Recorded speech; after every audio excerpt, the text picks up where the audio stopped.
To fix I2C HID device error code 10, touchpad not working in Windows 11. On your keyboard, press and hold Windows icon key, then press X.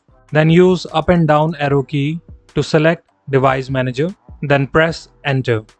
Now use tab key, then up and down arrow key to be on human interface devices. Then use right arrow key, then select I2C HID device. Once you select it, press enter. Then use tab key to be on general tab.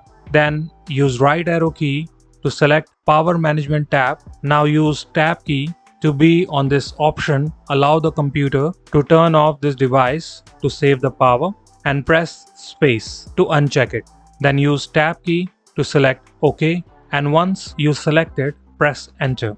If this option does not work for you, then come down to System Devices, use right arrow key to expand it. Here you will see Intel Series I/O I2C host controller, or you can see AMD I2C controller.